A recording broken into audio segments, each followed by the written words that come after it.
Good morning and welcome to another day at the Stargazer. I know it's been a while. I've been a bit reluctant making videos because, well, the weather has been crap literally for months and I've been busy with the dog as well. And to be quite honest, not a lot going on here, but spring is coming, spring is here rather, and it's time to get planting. And I've got some corn. In case you missed it, since last time I got a dog. That's Mochi. Mochi, hi. He's poking around in the potato garden. And as you might know, we had some rainstorms from the lovely Sahara Desert that left all our properties and gardens covered with all that rust-colored dust. But hey, while I have you, and since it's been a while, and not that I've done a lot in the garden, but why don't we have a look around? This is the pear tree that I planted last year, full of new life and possibly some bugs. I've been looking forward to these new branches growing out because it's been really stumpy. Now, to be perfectly honest, last year I was really abusive when it came to the trees because I just didn't know how much water they needed. So it turns out that I made them suffer quite a bit. So this year I'm gonna do a lot better and protect them a lot better to make sure that they get this lovely, beautiful growth. This is a peach tree. That's a plum tree. Can you zoom in? Yeah, there we go. That's a plum tree. And over there we have an apple tree. The apple tree in particular has been very slow to establish itself. And again, it's all my fault because I didn't water it enough. This is Nispero, what do you call this? Kumquat or something like that? Loquat? I don't know. I'll put the right name right here. That's the right name. These are going to turn orange eventually, and they have this how do I do best? Like a citrus tropical flavor. What is tropical flavor? I don't know, but that's how I would describe it. This one I planted here in autumn. So it's doing quite well. It did lose a lot of the smaller fruits during the windy season, so a lot of it just blew off. But since it's the first year and I want the tree to establish itself, I actually prefer that the fruit falls off, and so that the energy can go into the roots and to the growth and the establishing of the tree. I also received a gift of a mandarin. It wasn't doing very well because it was in a neglected garden space that hadn't been looked after for I don't know how long, and during the transportation it actually toppled over and some of the roots got smashed. But as you can see here, we got lots of new growth. Good Lord, I need to take a deep breath. Why am I rushing through this? This should be peaceful and tranquil, no? This is the big air layered fig tree that I did last year, and finally about 2 months ago I put it down into the ground. And here you can see, so as I was explaining in my stories on Instagram, hi Mochi, hi. As I was explaining, this main branch was actually, if we pretend that my finger is the main branch, it was actually growing like this, meaning that all of these other branches were growing like this, downwards and outwards. But now that it's pointing upwards, I removed all the growth that was going sideways or downwards, and now you can see that they have completely changed direction and they're growing vertically just as I want. Which is to say that when you're air layering, when you found that perfect branch that you just fall in love with, which I did with that one, it was nice and chunky and it had a good spread of the growth. Here you can see the spread. Look at that. That's a beautiful base to start with, to start the growth. When you have that, it doesn't matter which direction it grows in because you can always manipulate that at a later stage when it's growing, when it's air layered and in this new spot. Watch out. Psst. Good boy. Let's go fetch. Ow. You vicious animal. You vicious. 1, 2, 3, go. Yeah, go find that one. So this is the lemon tree that I air layered last year, and during the winter it lost all of its leaves. Sorry about the lacking focus here. I thought it might actually die, but it must have been just a cold spell or something, and the tree was too small to like retain sufficient energy for it. But now you can see there's new growth coming in, looking fantastic. Hi Mochi, good job. All right, moving on. So last winter as well, I burned out this entire area. I don't know if you remember or if you noticed it at all, but it used to be like really tall grass and weeds and just wild plants, and you couldn't even see the ground. So I wanted to get rid of all of it to clear it up so I could see the actual topography of the land, to literally see what the lay of the land is, and so I could start beautifying it a little bit and give it a bit of purpose rather than just being wild and crazy. So that's why we have the mandarin here, the fig over there, the lemon over here, and then the nispero like that. So you know, slowly I want to turn this into a productive, beautiful place. All right, moving on down. So like I said, this is where I have my potatoes growing. For some reason, all of these are growing. Over here, not at all. These other green things, that's sativa. Sativa is a type of nitrogen fixer that helps aerate the soil, pull nitrogen into it, and as soon as they start flowering, you just cut them down with what do you call it? A strimmer? That cuts the grass down, and then with time that growth is going to decay and give more nutrients to the soil. Continuing the tour of the trees, this is, wow, look, it's growing so fast.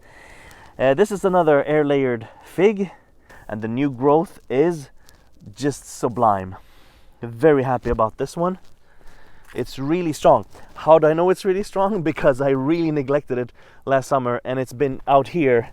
This is south is over here. So it's been in full sun the entire summer with the drought and everything, and just doing absolutely marvelous. This part is where I'm gonna have the pool eventually. So this orange tree that was given to me by my in-laws, this one will have to be dug up and transported elsewhere. But it's doing great. Got lots of flowers on it. Ooh, and these pesky little things. If you have them in the garden, get rid of them. You just shake them like this, spray them with the hose, do it repeatedly several days in a row, and eventually at least you will have reduced them, if not made them disappear completely. Now, don't know if you remember, but this used to be a really big pear tree, and that big pear tree, it used to be a really big pear tree, but the problem was, from all of that growth, I only had one pear, and that pear was in despair. It was really bad. So this is where the other main trunk was. So this was 1, 2, and 3 growing up like that, and the whole thing was just absolutely massive. So I decided to let it reboot a little bit, cut off that one, and from the third main trunk, I only left this and these 2 antennae growing up from that. And you can see here they're finally starting to bud. There, they're looking like that, and there's one on each side, looks like that, and more are coming along further down as they go. Now I'm hoping that because I trimmed it down this much, it's going to recover and reestablish itself and be more productive. Basically just giving it a break and allowing new fresh growth to come out of it. Right, continuing on, this is one of the olive trees that I have around here. This is the point. The purpose of this is to act like an umbrella here. That's why I shaped it like this. Everything is cut like really narrow like this, horizontal, to grow outwards like this. So underneath is going to be nice and shaded for the summer. And here I bought a new cherry tree. The one from last year was unfortunately one of the trees that died from dehydration. Now this one in particular is really interesting because it's a self-pollinating tree. Normally with cherry trees, you would need 2 different types to cross-pollinate to actually get fruit. But this is self-pollinating and most likely as well compatible with that cherry over there. So hopefully I'm going to be able to cross-pollinate. I bought that one before I knew the thing about cross-pollinating. So, you live and you learn. So this one is new, and I'm still waiting for it to do something. The other one is already flowering, but this one is still reluctant. Maybe because it's a different type, it flowers at a different time. I'm hoping. I actually scraped off of some of the branches and saw that it is actually indeed alive. I haven't killed it yet. Now, this is the masterpiece, the mother fig tree. This one was heavily pruned last year as well. Some of the biggest branches were coming out from, one was coming out from here really far, another one was coming out from here really far, and this was the one of the big air layers that I made. So basically it was coming out, let me zoom out. So basically it was coming out a lot this way and this way. So by cutting off that part, now it's more of a V shape. It's more centered from the main stem. And I know the toilet is still there. Shut up. It's not high on my list of priorities to get rid of. Also, it's a toilet, so I don't want to touch it. Anyway, so I cut off from here. I cut off from here. So now I have this nice V shape. And as you can see, all of this is the new growth for the new season. And this is the lemon tree. Here I've been doing some heavy pruning as well. There was a big branch coming out from over there, coming out here. There was another one coming out in this direction. So it was just generally heavy in that way and in this way. So by cutting, again, to center it to the main trunk and give it a nicer shape and a better balance, and by doing that, of course, you allow it to be stronger as well, because if it's tipping over too much on one side, you might, with the strong winds that occur up here, you might have breakage with long branches overreaching too much, and you might actually split the main trunk as well if one of these bigger branches decide to snap off. But this is what it looks like now, and let's move over to the pool. It's not a swimming pool. This is where I keep my rainwater. And this is about 6,000 liters of water that is all collected from this roof and this. So all of it comes down here, goes down here, up and in. Now some people have been asking how it's possible for the water to move upwards without a pump. And the answer...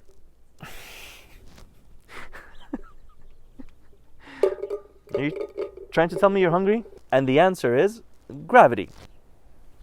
So, the water comes down from here and it fills up the pipe. And as soon as the water fills up more than the level where this is, then the water gets pushed out by gravity. The drawback is that when it stops raining, the water is going to stop here and all of this is going to be filled with water. But that actually has a purpose as well, because later when the pipe is dug down into the ground and into the real pool that's going to be over there, then it actually protects the pipe from various creatures crawling inside and up the pipe and laying nests or whatever they want to do inside, because it's always going to be water filled to a certain extent.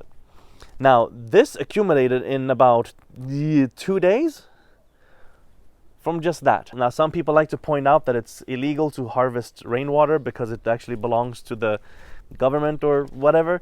My point is, yes, if you stretch out a large piece of plastic over several hundred meters and collect rainwater, you might have a point, but dude, this is 25 and 25 square meters, 50 square meters of rainwater collection, and this water can literally feed my entire garden for the entire winter. 6,000 liters is more than enough because we get plenty of rain.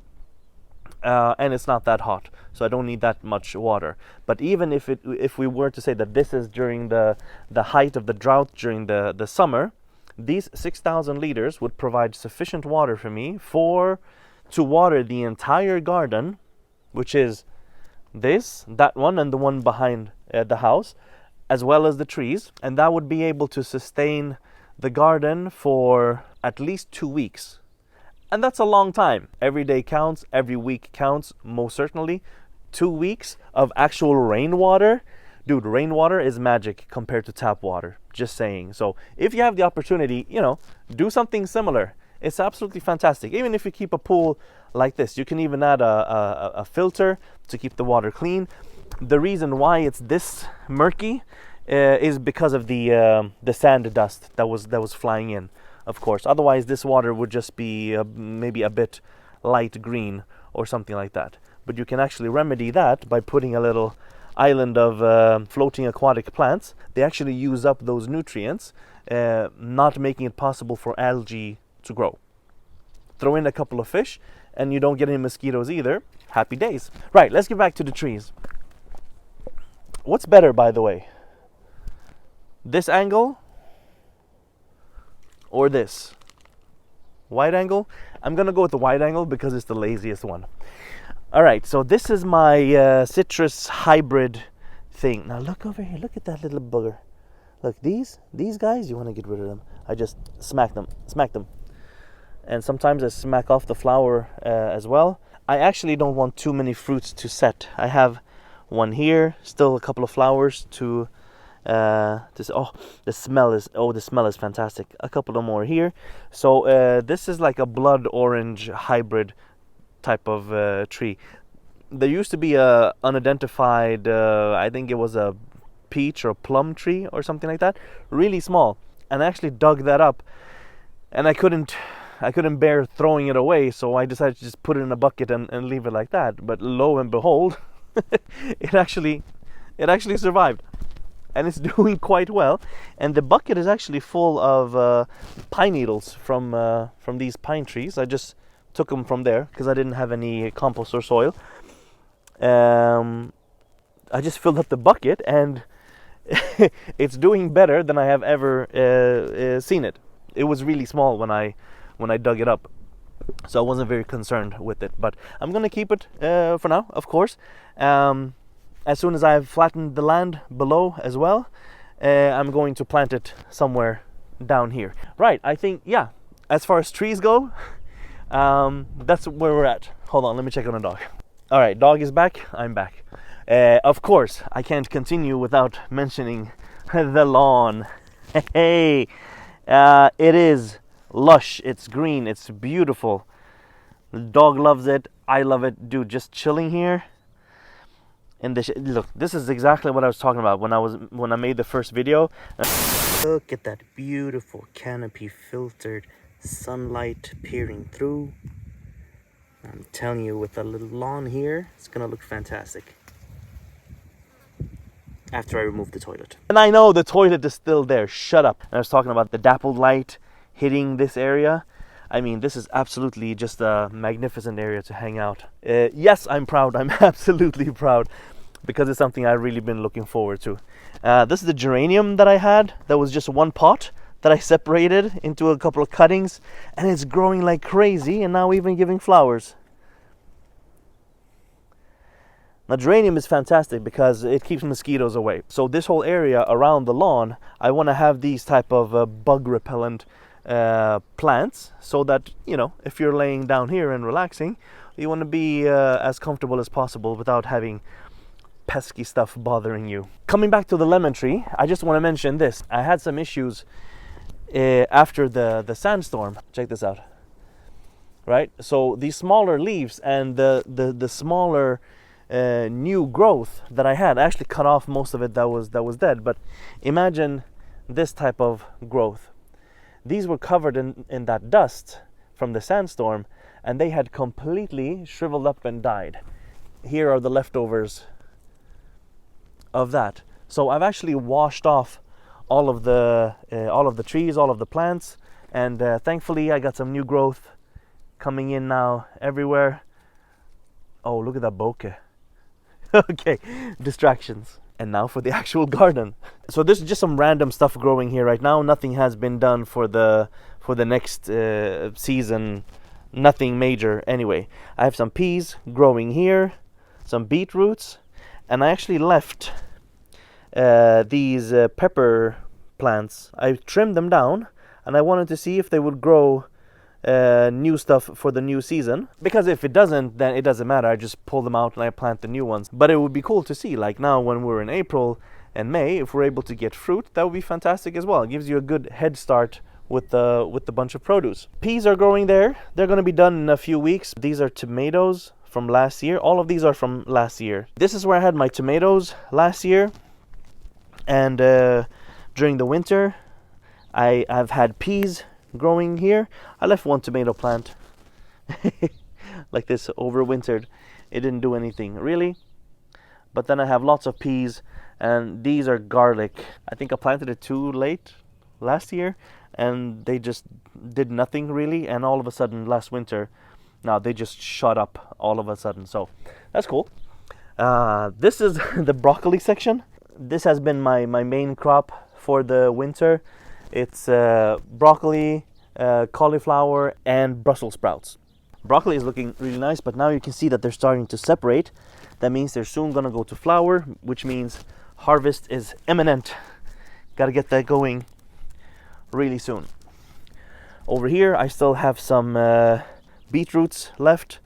This is arugula that actually left to go to flower. They've been very busy with tons of insects pollinating and having their fun, and now they're going to seed. You can see here, you can harvest that and use for the next season. And over here is the famous 600 carrot section. So I've been harvesting every week a bunch of carrots, and they're still popping out. You can see here, there you go. You can see there. They're small, they're about this size, but they're really sweet and just packed of flavor. Now once these are harvested, this is going to be taken over by, let me zoom out, by strawberries. As you can see here, I have a couple plants growing. These are chilies around the edge. New peas are growing here. So as soon as the carrots all come out, this is going to be all strawberries. I have more strawberry plants hiding here in the middle, growing here on the edge there. Here I've been planting and harvesting throughout the winter different lettuces. These never took off. I don't know what the hell they're supposed to be. This is Chinese cabbage, then just iceberg lettuce, and this is kale that has now overgrown like crazy. Here are some self-seeded tomatoes that I'm just ignoring for now. They're doing their thing.